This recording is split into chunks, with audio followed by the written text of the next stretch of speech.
করে আবার পুনরায় সংসার শুরু করবেন, যেহেতু আপনাদের কিন্তু পূর্বে ডিভোর্স হয়নি? না আপা, আমি মানে আমি আসলে আমার জীবনটা নিয়ে খুবই বিরক্ত আপা। আমি মানে আপনাকে ভাষায় বলে বোঝাতে পারবো না আপা। আমি আসলে আর কোন রকম আপা জটিলতায় পৌঁছাতে চাই না।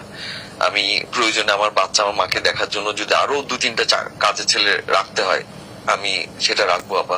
আচ্ছা আমি প্লিজ প্লিজ আমি আমি আমি আমি আমি তোমাদের কোনো কথাতে যেতে চাই না। একটু শোনো না আমি শেষ করি। একটু শোনো, বলেন বলেন। মানুষ ভুল থেকে তো শিক্ষা নেয়, তাই না? আর জীবন তো থেমে থাকে না। আমার মেয়েটার জন্য তুমি কাজের লোক রাখবা, এটা রাখবা, সেটা রাখবা, কিন্তু আমি তো বললাম আমি ভুল করেছি, তুমি তো মানতেই রাজি হচ্ছ না। তাহলে কিভাবে সমস্যা সমাধানের পথে আসবো? আমার মেয়েটাকে কি অন্য কেউ লালন পালন করবে?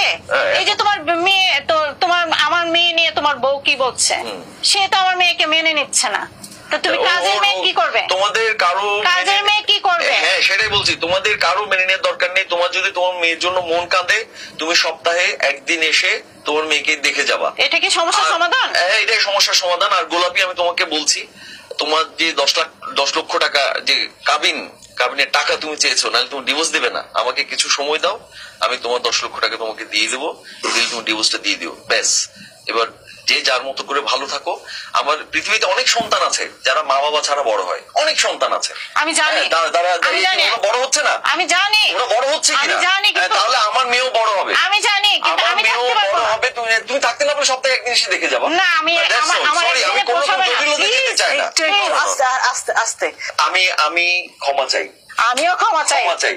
প্লিজ ক্ষমা তোমরা আমাকে করো, আমাকে এখান থেকে মুক্তি দাও প্লিজ। হ্যাঁ টাকার ধান্দা তো আছেই, তোমার তো টাকা পেলে বাবা টাকা দাও কেন? যখন কাবিন করেছো তখন মনে ছিল না 10 লাখ টাকা কেন? ওই উদ্দেশ্য, তোমার যে উদ্দেশ্য এরকম খারাপ ছিল এটা তো আমার জানা ছিল না। আমার উদ্দেশ্য খারাপ না।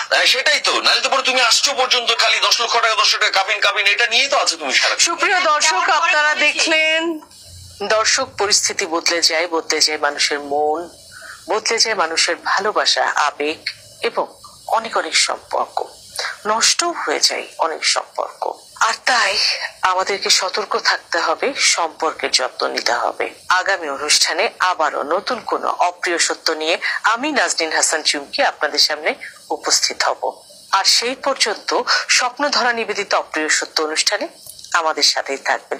তবে বলে রাখা ভালো, আমাদের এই অপ্রিয় সত্য অনুষ্ঠানের প্রত্যেকটি ঘটনা সত্য আর প্রত্যেকটি চরিত্র কাল্পনিক। ভালো থাকবেন, আপনাদের সকলের মঙ্গল প্রার্থনা করি।